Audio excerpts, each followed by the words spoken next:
जय हिंद साथियों, आप सभी का स्वागत है हमारे YouTube चैनल बेसिक ज्ञान 2.0 में। दोस्तों, आज के इस वीडियो में देखने वाले हैं झटपट जीके जीएस क्वेश्चन जो किसी भी प्रतियोगी परीक्षा के लिए काफ़ी महत्वपूर्ण रहेगा। तो आप लोग इस वीडियो को शुरू से लेकर अंत तक देखें और आपके 30 प्रश्नों में से कितना स्कोर आता है अपना कमेंट बॉक्स में साझा करें। चलिए आज का हम लोग वीडियो देखते हैं। आज का हमारा पहला प्रश्न है, सभी भारतीय नोटों पर कितनी भाषाएं लिखी होती है? तो दोस्तों, हमारे सभी भारतीय नोटों पर कुल 15 भाषाएं लिखी होती है, यानी इस क्वेश्चन का बिल्कुल राइट आंसर सी हो जाएगा। ठीक है, 15 भाषा होती हैं। कोई भी अगर आप नोट लेते हैं तो उसके पीछे जब पलटेंगे तो एक सर्कल में इस तरह 15 भाषाएं लिखी होती है। एक और यहाँ पे क्वेश्चन बनता है कि 15 भाषाओं के अलावा, ठीक है, इंग्लिश और हिंदी को अगर ले लिया जाए तो कुल कितनी भाषाएं हैं? तो हमारा होगा 17। तो ऑप्शन में आपको 15 और 17 दोनों एक साथ नहीं दे सकता है, कोई भी एक ही देगा। तो आप लोग ध्यान से क्वेश्चन को देखें और जवाब दीजिएगा। अगला क्वेश्चन देखते हैं, 2 नंबर, राजस्थान का हृदय किस शहर को कहते हैं? तो दोस्तों, इस क्वेश्चन का हमारा राइट आंसर क्या रहेगा, आप लोग बताएं। तो राजस्थान के हृदय दोस्तों अजमेर शहर, यानी 2 नंबर क्वेश्चन का बिल्कुल राइट आंसर भी हो जाएगा। अजमेर शहर को राजस्थान का हृदय कहा जाता है। आप सभी लोगों से यहाँ पे प्रश्न होगा, माउंट आबू, ठीक है, राजस्थान में एक जगह है और पर्वत है यह माउंट आबू। तो बताएं वह किस धर्म से संबंधित है? माउंट आबू किस धर्म से संबंधित है? कमेंट बॉक्स में जरूर बताएं। अगला क्वेश्चन देखते हैं, 3 नंबर, पेरियार झील किस राज्य में स्थित है? तो दोस्तों, पेरियार झील हमारा केरल राज्य, यानी 3 नंबर क्वेश्चन का बिल्कुल राइट आंसर डी हो जाएगा। ठीक है, आप लोग याद करें, पेरियार झील केरल राज्य में स्थित है। आप सभी लोगों से यहाँ पे प्रश्न होगा, वर्तमान में केरल के मुख्यमंत्री कौन है? कमेंट बॉक्स में बताएं, वर्तमान में केरल के मुख्यमंत्री कौन है? अगला क्वेश्चन देखते हैं, 4 नंबर, बक्सर का युद्ध कब लड़ा गया था? तो दोस्तों, बक्सर का युद्ध बहुत ही फेमस युद्ध रहा था। तो दोस्तों, बक्सर का युद्ध हमारा 1764, यानी 4 नंबर क्वेश्चन का बिल्कुल राइट आंसर भी हो जाएगा। 1764 ईस्वी में लड़ा गया था। ठीक है, आप सभी लोगों से यहाँ पे प्रश्न होगा, चौसा का युद्ध कब लड़ा गया था? कमेंट बॉक्स में बताएं। हम आपको हिंट दे रहे हैं, चौसा का युद्ध जो है शेर शाह सूरी और हुमायूं के बीच लड़ा गया था। तो कमेंट बॉक्स में बताएं, चौसा का युद्ध कब लड़ा गया था? अगला क्वेश्चन देखते हैं, 5 नंबर, जनरल ओ डायर की हत्या किसने की थी? तो दोस्तों, जनरल ओ डायर वही डायर है जिसने जलियांवाला बाग हत्याकांड में गोली चलाने का आदेश दे दिया था। तो उसकी हत्या ऊधम सिंह, यानी 5वें नंबर क्वेश्चन का बिल्कुल राइट आंसर भी हो जाएगा। ऊधम सिंह, आप लोग याद करेंगे, यह एक पंजाबी हैं।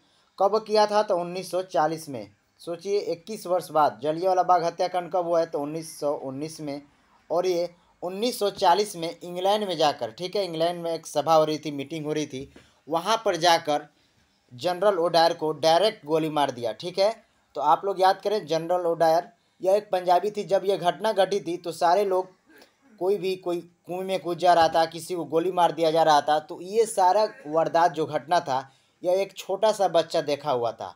ठीक है, और ये गोली जब मारा था तो जब इसको सज़ा हुई थी, तो जब जज ने पूछा था कि आप इतना साल क्यों लगा दिए इनको मारने में, तो बोला था कि इसकी मृत्यु हमें इंतज़ार कर रही थी, यानी हमारा ही इंतज़ार कर रही थी। अगला क्वेश्चन देखते हैं, 6 नंबर, 3 गोलमेज सम्मेलन में भाग लेने वाले भारतीय नेता कौन थे? तो दोस्तों, आप सभी लोग को पता होगा 3 गोलमेज सम्मेलन हुआ था। तो इसमें कौन सा एकमात्र भारतीय नेता है जिन्होंने भाग लिया था? तो दोस्तों, तीनों जो गोलमेज सम्मेलन हुआ था लंदन में, उसमें एकमात्र भारतीय नेता हमारे डॉक्टर भीमराव अंबेडकर, यानी 6 नंबर क्वेश्चन का बिल्कुल राइट आंसर ये हो जाएगा।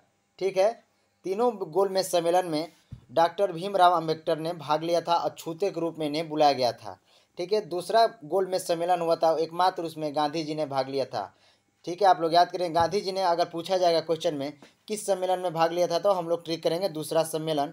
और तीनों गोलमेज सम्मेलन में एकमात्र हैं डॉक्टर भीमराव अंबेडकर। अगला क्वेश्चन देखते हैं। देखिए, यहाँ पे मेंशन कर लीजिए कब हुआ था तीनों गोलमेज सम्मेलन। तो 1930, 31 और 32। ठीक है, तीनों गोलमेज सम्मेलन हुआ था कहाँ पे? लंदन में, आप लोग याद कर सकते हैं। अगला क्वेश्चन देखते हैं, 7 नंबर, भारत की सबसे चौड़ी नदी कौन सी है? तो साथियों इस क्वेश्चन का हमारा बिल्कुल सही जवाब बी हो जाएगा, यानी ब्रह्मपुत्र नदी भारत की सबसे लंबी नदी है। आप सभी लोगों से यहाँ पे प्रश्न होगा, ब्रह्मपुत्र नदी का उद्गम स्थल कहाँ पे है? कमेंट बॉक्स में जरूर साझा करें। ब्रह्मपुत्र नदी कहाँ से निकलती है? जिस तरह हमारा गंगा नदी आपको हमने बता दिया है गोमुख हिमानी गंगोत्री से निकलती है, उसी तरह आपको बताना है ब्रह्मपुत्र नदी कहाँ से निकलती है। आपको हिंट दे रहे हैं, भारत से यह उद्गम नहीं होती है, ठीक है। ब्रह्मपुत्र नदियाँ जो हैं, जो हमारी ब्रह्मपुत्र नदी है भारत में बहती है, वो भारत से उद्गम नहीं होती है। आप लोग बताएं कहाँ से उद्गम होती है। अगला क्वेश्चन देखते हैं 8 नंबर, लंपट मूर्ख के नाम से किस सम्राट को जाना जाता है? तो दोस्तों लंपट मूर्ख के नाम से जहादार शाह, ठीक है, जहादार शाह को लंपट मूर्ख के नाम से जाना जाता है, यानी 8वें नंबर क्वेश्चन का हमारा बिल्कुल राइट आंसर ए हो जाएगा, ठीक है। आप सभी लोग याद करिएगा। आप सभी लोगों से यहाँ पे प्रश्न होगा, मुगल वंश का अंतिम सम्राट कौन था? देखिए इन्हीं ऑप्शनों में से कोई जवाब होगा, बताएं मुगल वंश का अंतिम सम्राट कौन था? बताएं सम्राट। आप सभी लोग को पता होगा मुगल वंश की स्थापना हमारा बाबर ने किया है, तो बताएं मुगल वंश का अंतिम सम्राट कौन था? अगला क्वेश्चन देखिए 9 नंबर, और बहुत ही शानदार क्वेश्चन है, ध्यान से इस क्वेश्चन का जवाब दें। चित्रकला का स्वर्ण काल किसके काल को कहते हैं? तो साथियों आपको इसका जवाब देना है, यानी आपको देखना यह है चित्रकला का स्वर्ण काल, यानी चित्रकला जो है अपने चरम सीमा पे किसके शासन काल में थी? आप लोग बताएं। ऑप्शन देखिए और जवाब दे सकते हैं, बिल्कुल अच्छा सा प्रश्न है। तो दोस्तों इस क्वेश्चन का हमारा बिल्कुल राइट आंसर हो जाएगा जहांगीर, यानी 9 नंबर क्वेश्चन का बिल्कुल सही जवाब ए हो जाएगा। जहांगीर के शासनकाल में चित्रकला अपना चरमकोर सीमा पे थी, यानी इसमें चित्रकला का बहुत ही बड़ा विकास हुआ था। देखिए यहाँ पे 3 क्वेश्चन हम यहाँ पे करा दे रहे हैं आपको। अकबर हिंदी साहित्य का स्वर्ण काल अगर पूछा जाए, ठीक है, आप लोग याद करेंगे, हिंदी साहित्य का स्वर्ण काल अगर कहा जाए तो अकबर के शासनकाल को कहते हैं, ठीक है। और शाहजहां, ये स्थापित कला, ठीक है, आप लोग याद करेंगे, स्थापित कला यानी कई ठो इमारत बनी है इसके शासनकाल में, जैसे ताजमहल बनाया है इसने, लाल किला बनाया है इसने, ठीक है। तो जो भी हमारा बताया जाएगा स्थापित कला के बारे में तो शाहजहां हम लोग ट्रिक करेंगे, और हिंदी साहित्य का काल हम लोग अकबर को बताएंगे। और चित्रकला हमने इस क्वेश्चन में दिया है आपको, चित्रकला किसके शासनकाल को कहा जाता है? तो जहांगीर के शासनकाल को। अगला क्वेश्चन देखते हैं, एलोरा की गुफा किस राज्य में स्थित है?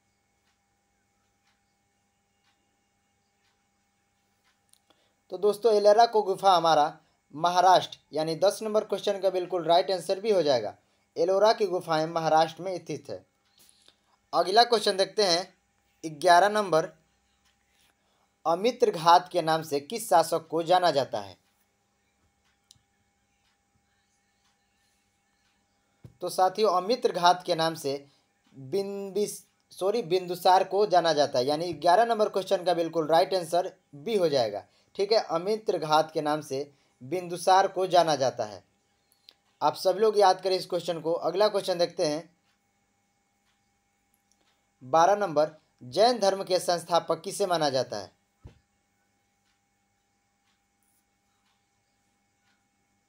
तो दोस्तों जैन धर्म के संस्थापक ऋषभ देव, यानी 12 नंबर क्वेश्चन का बिल्कुल राइट आंसर भी हो जाएगा। जैन धर्म के संस्थापक ऋषभ देव को माना जाता है। दोस्तों यहाँ पे एक और क्वेश्चन पूछा जाता है, जैन धर्म में कुल कितने तीर्थकर हुए? तो हम लोग बताएंगे 24 तीर्थकर, आप लोग याद करेंगे, कुल 24 तीर्थकर हुए थे। और अंतिम तीर्थकर हमारे महावीर स्वामी हैं, ठीक है, आप लोग याद करेंगे, अंतिम जो तीर्थकर हैं वो महावीर स्वामी थे। अगला क्वेश्चन देखते हैं 13 नंबर, शिव की एक प्रसिद्ध रचना है, किसकी है? आप लोग को बताना है, शिव की एक प्रसिद्ध रचना है, तो यह किसकी एक रचना है आप लोग बताएं। तो साथियों इस क्वेश्चन का हमारा बिल्कुल सही जवाब हो जाएगा वेनसांग, ठीक है, यानी 13 नंबर क्वेश्चन का बिल्कुल राइट आंसर सी हो जाएगा। आप लोग याद करें, अच्छा प्रश्न है। वेनसांग किसके शासनकाल में आए थे? तो हम लोग ये भी बताएंगे हर्षवर्धन, ठीक है, हर्षवर्धन आप लोग याद करें, हर्षवर्धन के शासनकाल में वेनसांग आया था, और इसकी एक प्रसिद्ध रचना है शिव की। अगला क्वेश्चन देखते हैं 14 नंबर, लियोनार्डो दा विंची किस चित्रकला के लिए प्रसिद्ध हैं? यह एक इटली के महान चित्रकला है। तो बताएं लियोनार्डो विंची जो है ये एक महान कवि हैं, वो इनकी चित्रकला का क्या नाम है जो फेमस है, विश्व भर में एक प्रसिद्ध है इनकी चित्रकला। तो दोस्तों इस क्वेश्चन का हमारा बिल्कुल सही जवाब बी यानी मोनालिसा।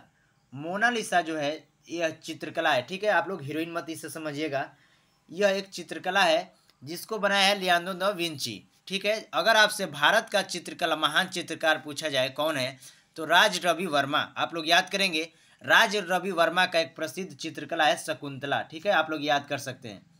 अगला क्वेश्चन देखते हैं 15 नंबर, जॉर्ज वाशिंगटन किस क्रांति से जुड़े हुए थे?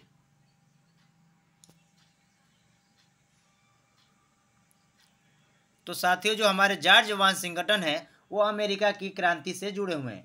जो लोग अमेरिका की क्रांति को पढ़े होंगे जरूर इसका जवाब दे पाएंगे। यह सर्वप्रथम अमेरिका के प्रथम राष्ट्रपति थे, ठीक है। जब अमेरिका की क्रांति हो चुकी थी उस समय कब हुई थी तो आप लोग को पता होगा 1776 में, ठीक है। 1776 में अमेरिका आज़ाद हुआ था। और कौन सी घटना थी जिसके कारण आज़ाद हुआ था? तो 1773, जिसे बोस्टन चाय पार्टी की घटना के नाम से जानते हैं।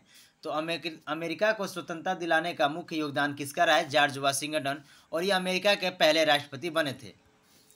अगला क्वेश्चन देखते हैं 16 नंबर, यूरोप का मरीच किस देश को कहते हैं? तो साथियों यूरोप का मरीच हमारा तुर्की देश को कहते हैं, यानी 16 नंबर क्वेश्चन का राइट आंसर ये हो जाएगा। आप सभी लोगों से यहाँ पे प्रश्न होगा एशिया का मरीच किस देश को कहते हैं? ध्यान से देखें क्वेश्चन को और सुने जो हम पूछ रहे हैं, एशिया का मरीच किस देश को कहते हैं? यहाँ पे तो हमने पूछा था यूरोप का मरीच, तो हमारा आंसर होगा तुर्की। आप लोग बताएं एशिया का मरीच किस देश को कहते हैं? अगला क्वेश्चन देखते हैं 17 नंबर, किस ग्रह का आकार व घनत्व पृथ्वी के समान है? तो दोस्तों सौरमंडल में कुल 8 ग्रह हैं। जो हमारे पृथ्वी जैसा दिखने वाला एकमात्र ग्रह है शुक्र, यानी 17 नंबर क्वेश्चन का राइट आंसर ये हो जाएगा, ठीक है। तभी तो हम लोग शुक्र को पृथ्वी का जुड़वा बहन कहते हैं, ठीक है। आप लोग याद करें, अच्छा प्रश्न है। पृथ्वी का जो पृथ्वी जैसा दिखने वाला एकमात्र ग्रह है शुक्र, इसका घनत्व और आकार पृथ्वी जैसा दिखाई देता है। अगला क्वेश्चन देखते हैं 18 नंबर, पृथ्वी सूर्य से न्यूनतम दूरी पर किस दिन होती है? तो दोस्तों आप सभी लोगों को पता होगा सूर्य जो है, सूर्य के चारों ओर पृथ्वी चक्कर लगाती रहती है। तो ये दीर्घवृत्ताकार रूप में चक्कर लगाती रहती है। तो किसी न किसी ऐसा दिन होता होगा जो बहुत ही पास आती है। ऐसा तो है नहीं कि एकदम बिल्कुल पास आ जाएगी, लेकिन अगर सूर्य कभी यहाँ पे है तो पृथ्वी यहाँ पे आ सकती है, लेकिन कभी कभी यहाँ इतना दूर भी होता है। तो यही बताना है आप लोग को कि पृथ्वी सूर्य से न्यूनतम दूरी पर किस दिन होती है। तो दोस्तों इस क्वेश्चन का हमारा बिल्कुल सही जवाब हो जाएगा 3 जनवरी। 3 जनवरी को सबसे कम दूरी पे होती है, यानी 18 नंबर क्वेश्चन का बिल्कुल राइट आंसर भी हो जाएगा। अगर आपसे अधिकतम दूरी पर पूछा जाए तो हम लोग ट्रिक करेंगे 4 जुलाई, ठीक है। दोनों आप लोग याद करें, अच्छा क्वेश्चन है। अधिकतम दूरी पे कब होता है? तो 4 जुलाई को, ठीक है। और न्यूनतम दूरी इसमें पूछा गया 3 जनवरी, आप लोग याद कर सकते हैं। अगला क्वेश्चन देखते हैं 20 नंबर, रिएक्टर स्केल से क्या मापा जाता है? यह एक यंत्र है रिएक्टर स्केल। तो दोस्तों रिएक्टर स्केल से हम लोग भूकंप की तीव्रता नापते हैं, यानी 20 नंबर क्वेश्चन का बिल्कुल हमारा सही जवाब सी हो जाएगा, ठीक है। भूकंप की तीव्रता हम लोग रिएक्टर स्केल से मापा जाता है। आप सभी लोगों से यहाँ पे प्रश्न होगा, समुद्र की गहराई मापने वाला यंत्र कौन सा है? कमेंट बॉक्स में जरूर बताएं। समुद्र की गहराई अगर आपको नापना है तो किस यंत्र द्वारा नापेंगे? अगला क्वेश्चन देखते हैं 21 नंबर, धुआंधार जलप्रपात किस नदी पर स्थित है?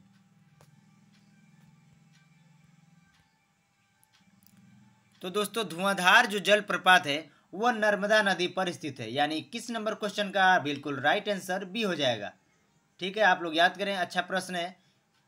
नर्मदा नदी, ठीक है। धुआंधार जलप्रपात नर्मदा नदी पर स्थित है।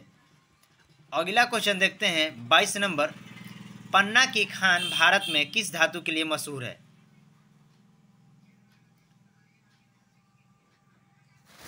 तो दोस्तों पन्ना की जो खान है इसमें हम लोग हीरा निकालते हैं, यानी 22 नंबर क्वेश्चन का बिल्कुल सही जवाब सी हो जाएगा, ठीक है। किस राज्य में स्थित है? तो एमपी, यानी यह मध्य प्रदेश में स्थित है पन्ना की खान। आप लोग याद करें, अच्छा प्रश्न है। अगला क्वेश्चन देखते हैं 23 नंबर, वायुमंडल किस विधि द्वारा गर्म होती है? तो साथियों हमारा जो वायुमंडल है वो संवहन विधि, यानी 23 नंबर क्वेश्चन का बिल्कुल राइट आंसर सी हो जाएगा। वायुमंडल हमारा संवहन विधि द्वारा गर्म होती है।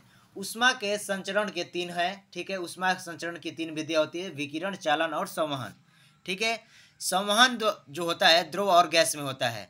तो अगर आपसे पूछा गया है कि वायुमंडल किस विधि द्वारा गर्म होती है, मुख्य भूमिका किसकी होती है, तो हम लोग ट्रिक करेंगे संवहन। ठीक है, अगर आपसे यहाँ पे ये पूछा जाएगा जो सूर्य का प्रकाश है पृथ्वी पर किस माध्यम से आती है, तो हम लोग ट्रिक करेंगे विकिरण। आप लोग याद करेंगे इस प्रश्न को, सूर्य का प्रकाश पृथ्वी पर किस माध्यम से आती है, तो विकिरण। आप लोग भूले ना इस क्वेश्चन को। अगला क्वेश्चन देखते हैं 24 नंबर। दक्षिण का ब्रिटेन किसे कहा जाता है? तो दोस्तों दक्षिण का ब्रिटेन न्यूजीलैंड को कहा जाता है, यानी 24 नंबर क्वेश्चन का हमारा बिल्कुल सही जवाब भी हो जाएगा। दक्षिण का ब्रिटेन न्यूजीलैंड को कहा जाता है। आप सभी लोगों से यहाँ पे प्रश्न होगा, ऑस्ट्रेलिया देश की राजधानी कहाँ है? देखिए ऑस्ट्रेलिया एक देश भी है और ऑस्ट्रेलिया एक महाद्वीप भी है। ठीक है, तो आप लोग बताएं ऑस्ट्रेलिया देश की राजधानी कहाँ है, कमेंट बॉक्स में जरूर बताएं। अगला क्वेश्चन है 25 नंबर। कतर देश की राजधानी कहाँ है? देखिए यहाँ पे 2 राजधानी हमने बता दिया, बताएं सभी लोग कमेंट बॉक्स में कतर देश की राजधानी कहाँ है। तो दोस्तों इस क्वेश्चन का हमारा बिल्कुल सही जवाब डी हो जाएगा, कतर की राजधानी दोहा है। ठीक है, आप लोग याद करें, अच्छा प्रश्न है, यानी इस क्वेश्चन का बिल्कुल सही जवाब डी हो जाएगा। टोक्यो जो है जापान की राजधानी है। ठीक है, जापान, टोक्यो जापान की राजधानी है। सियोल जो है दक्षिण अफ्रीका यानी साउथ अफ्रीका आप लोग कह सकते हैं। ठीक है, तेहरान ईरान की राजधानी है।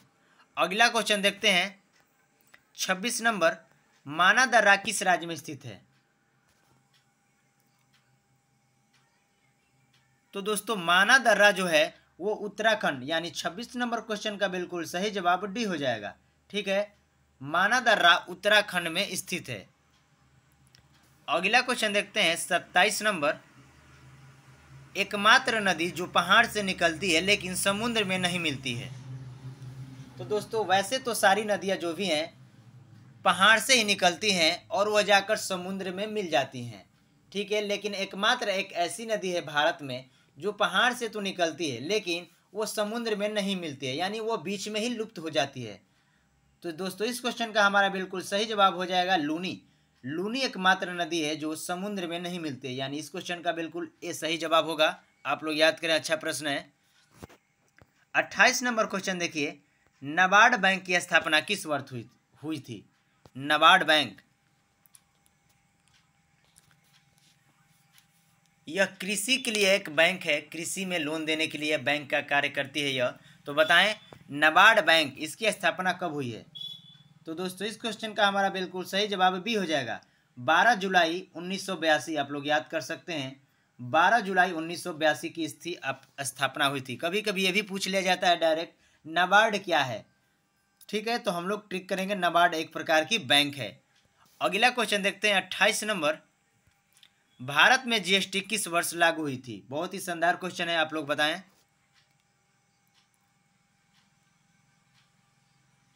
तो दोस्तों भारत में जीएसटी इसकी शुरुआत हमारा 1 जुलाई 2017, यानी 29 नंबर क्वेश्चन का बिल्कुल राइट आंसर भी हो जाएगा। आप लोग याद करें 1 जुलाई, कभी कभी दिवस पूछ दिया जाता है 1 जुलाई, यानी जीएसटी दिवस कब मनाया जाता है, तो हम लोग ट्रिक करेंगे 1 जुलाई।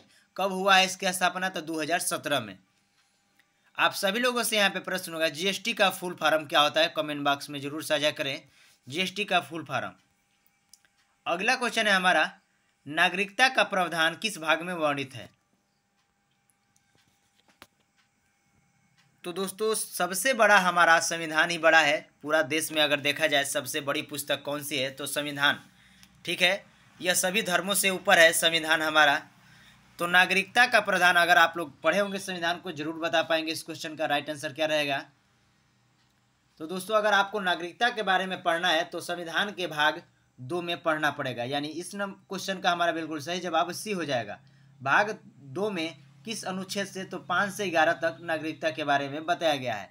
देखिए यहाँ पे हमने 30 प्रश्नों को पूरा कर लिया है और वीडियो के अंत में आपके लिए क्विज रखता है। चलिए आज का हम लोग क्विज देखते हैं।